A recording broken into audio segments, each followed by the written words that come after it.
for tat and say he said, she said, he said, she said. I think in the reality and the scheme of things, it's a fight that we have to have. We're both in the same generation, the same era, we're both heavyweight champions of the world. So with that being said, as I said, like, there's no fantasy contracts. It's a situation where it's reality. Like, I don't like coming to a stage in my career when I'm just talking about what I'm worth and negotiations and what we're bringing to the table. Al Sheikh, the Saudi Arabian minister, put out a teasing tweet or X from his own account that there you go, British fight fans, the fight is finally signed. And he wasn't on about Christian Prenga. He was on about Fury versus AJ. I expect AJ to get the job done with alacrity, with speed against Prenga, and then it's all roads lead to Fury versus Joshua in November. Live interview turns explosive as Anthony Joshua says he needs a warm-up fight first, promising to destroy whoever steps in before Tyson Fury. Fury fires back instantly, warning him he is not ready. Both heavyweights trade verbal shots and the rivalry heats up fast with real fight energy building. And while I'm on a rant, I may as well call out one more person. A big useless dosser. Not a real fighting man, a hype job, body build, CrossFit. Big, ugly shithouse. That's Anthony Joshua. AJ, if you're out there... No, is the fight is signed by both fighters. So both fighters. I mean, Fury's already said he signed it. We've now signed our end as well. So the fight is done. The location of that will be down to Turk El Sheikh. You know, I think the one thing I'll say about Turk El Sheikh is he's a mad boxing fan. And he knows that fight in the UK is historic. So I think he wants to give British fight fans something they'll remember forever. However, he's also the one. Amir Khan breaks down the risk factor behind a potential mega clash between Anthony Joshua and Tyson Fury, explaining how even a single mistake in a warm-up fight could destroy the entire build-up. He warns that both fighters are at a stage where image and momentum matter just as much as skill, because one bad performance could collapse years of promotion. This adds real pressure to both camps as fans now debate whether they should fight immediately or risk everything on preparation fights first. I think they both just get in the ring and have the big fight, honestly, because both of them really need a tune-up fight anyway. I mean, yeah, I know Fury had one, but the thing is, I think AJ can get in there, and I think it'll be a mega fight. Look, the thing is, we don't want to make any mistakes in a mega fight like this where, God forbid, AJ goes in the ring and we say he looks bad and he gets beat. That fight's finished. You know what I mean? And so much money that fight can make.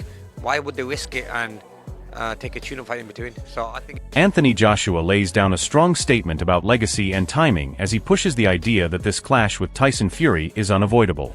He highlights his achievements early in his career and compares them with others in the division to show why he believes he stands at the top level. His confidence is clear as he speaks from a place of statistics and proven success. For Joshua, this is not about hype or negotiation games anymore, but about proving who is truly the best of this heavyweight generation. I've been professional 5 years. I've had 7 world title defenses. I was a world champion by the time in my 16th fight. Then you got these guys I'm dealing with that have been professional 10 years. So when you're talking about who's who and what we've achieved, when you compare, and that's what I'm saying, I already talk from a place of stats and facts. I know I'm the one. And I know I'm going to be here long when them... Eddie Hearn fires back strongly as he dismisses confusion around the fight situation and makes it clear that everything is now fully under control contractually. He also takes aim at misleading claims in the boxing business, showing frustration at how narratives are being pushed publicly. His tone is aggressive but confident as he defends his position and promotes the scale of the event. This adds more heat to the AJ versus Fury build-up as both camps continue exchanging verbal shots outside the ring. But I think that's all been dealt with now. I mean, contractually, it's completely impossible for him to have any involvement in the show. It's the most bizarre thing that I've ever heard anyone say. I don't know whether he's trolling or has absolutely no idea what he's talking about. I'm actually lending myself to the latter at the moment. And when he says, you know, when have you known me to talk bullshit? I mean, this is the same guy that recently said, I've promoted more boxing events this year than every other promoter in boxing combined. At that point, he'd done 4. I'd done 10. I think Warren had done 7. Golden Boy had done 5. I mean, like, it's just the most, and no one ever questions it. It's like Donald Trump. Eddie Hearn confirms that both fighters have now signed and the fight is officially locked in from their side, which takes the hype to another level. The only remaining question is the location, which is being discussed at the highest level with major influence behind it. He believes the UK would be the perfect stage for such a historic heavyweight showdown. This makes fans even more excited because the biggest British boxing event in history now feels closer than ever. We signed a contract to fight wherever we're told the fight is. Obviously, I think everybody wants the fight to take place in the UK, but we'll see what transpires. Oh, it'll be unbelievable. I mean, you know, the fight's going to be mega, and to do it in the UK would be really special. Tyson Fury comes out swinging with heavy verbal shots as he directly targets Anthony Joshua in a heated call-out filled with aggression and confidence. His language shows how personal this rivalry has become as he tries to mentally break his opponent before they even step into the ring. Fury is clearly trying to dominate the psychological battle and send a message that he believes he is the #1 heavyweight. This kind of energy only increases the tension between both fighters and pushes the fight closer to becoming a global spectacle. Let's make this fight happen, you big dosser. You big shithouse bum dosser. And I'm going to smash your face in too. And there's not one thing you can do about it. Prove me wrong, sucker. Prove me wrong. Max Kellerman delivers massive breaking news confirming that Tyson Fury and Anthony Joshua have officially signed for the fight, which immediately sends shockwaves through the boxing world. The announcement that it is set for later this year on a global platform raises expectations to another level. Fans finally have confirmation that this long-awaited heavyweight clash is no longer just talk but a real event in motion. This marks one of the biggest moments in modern boxing history and builds massive anticipation worldwide. Major news this morning. Tyson Fury and Anthony Joshua have now signed on the dotted line. The fight will happen, barring any upset between now and then. I'll get into that in a second. In Q4 of this year on Netflix. And this is a fight, you know, Tyson Fury really inserted himself into this era. Frank Warren gives his prediction for the showdown and believes Tyson Fury will enter as the clear favorite due to his size, skill, and experience at elite level. He is confident that Fury has the tools to not only win but potentially stop Anthony Joshua inside the ring. His comments add more pressure on Joshua, while also building Fury's confidence in the lead up to the fight. This adds another layer of tension as experts begin picking sides ahead of the biggest heavyweight clash in years. It's going to prove who's the best out of the two of them. That's what the fight everybody wants to see, and who will go on and who won't. You know, I think Tyson will be a big favourite in this fight. A big favourite, and I think he'll win the fight, and I think he'll stop AJ. This is exactly where the fight starts before the fight. Tyson Fury turns every face-off into psychological warfare. He talks, provokes, and drags opponents into emotional mistakes. Anthony Joshua cannot afford to react. He has to stay cold and calculated because Fury wants chaos. If AJ keeps discipline, he can flip the narrative, but if he engages emotionally, Fury dominates the mental battle long before the opening bell. Is when this fight does happen, and it's the war of words, I'm backing Tyson, because Tyson's got a proper potty mouth, hasn't he? Tyson's got a potty mouth, so Tyson will be the one that is saying all the things you think, oh, no. And AJ, I personally think AJ needs to try and be very cool with it, because he ain't going to beat Tyson's potty mouth. Tyson will say everything and anything to try and get under your skin. And so this will be a part of, it might be a story of two halves. Tyson wins it, the war of words, and when it gets into the ring, we'll see what happens. You've got to look at what both... Wembley brings a different level of pressure that only British heavyweight nights can create. If this lands there, the atmosphere will be unbearable in the best way possible. Pure tension from first bell to last. Anthony Joshua has already felt that stage lift and shake careers, while Tyson Fury has always embraced hostile crowds. If this truly is the final meeting, Wembley becomes more than a venue. It becomes history being written in real time. It doesn't mean we'll get the fight in Saudi Arabia, no. We could get that at Wembley Stadium. I don't think they've announced a site yet. I don't think they've announced a country yet. But I personally feel that we will get AJ versus Tyson Fury at Wembley Stadium. I think that's the fitting place for both these guys. And it's possibly the last time we'll see AJ and Tyson Fury in the ring together. Once posters and done deal talk enters boxing, the energy changes completely because now it feels official even without full details. Both camps agreeing is the biggest signal that negotiations are essentially locked. Anthony Joshua will see this as a clear path toward legacy-defining success, while Tyson Fury will already be thinking about control, timing, and psychological advantage. The only missing piece now is where and when this becomes reality. The first poster is probably won't be the poster, but they're saying done deal. Tyson Fury, Anthony Joshua, Q4 2026. So I like that mine? By the way, why am I trending? What did I do? That's gotta be somebody else, right? Dwayne Wade, somebody else? There's no way. Why? That makes no sense. They've signed this fight. Apparently both sides have, which is good. But we don't have a venue yet. We don't have a date. I assume it'll be Wembley.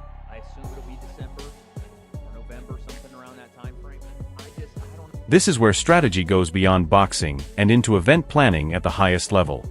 Weather, pressure, crowd control, and global broadcasting all become part of the fight equation. Tyson Fury has performed under unpredictable conditions before, while Anthony Joshua tends to thrive in structured environments. Whether it's Riyadh or a covered stadium in the UK, the location will directly influence rhythm, atmosphere, and how each fighter handles the opening rounds. They had agreed they were going to fight this year. Obviously, we now know the meat is on the bone now. So, I don't know where it'll be. That will be the next big question. As you say, Q4, as you neatly put it. I think it will have to be indoors if it's in the UK or America. There's a retractable roof in Cardiff at the Millennium Stadium, so that potentially is the venue. I cannot see them risking a fight of this magnitude outdoors at Wembley Stadium in November. I mean, imagine the kind of weather that it could potentially be. So, given that obviously Turkey Al Sheikh's behind it, maybe it's a Riyadh season event in Riyadh in November, and they do crown a very big event in a large stadium there. And maybe, which is not out. When every promoter, insider, and representative starts repeating the same confirmation, it stops being rumor and becomes inevitability. This is now about final logistics, not negotiations.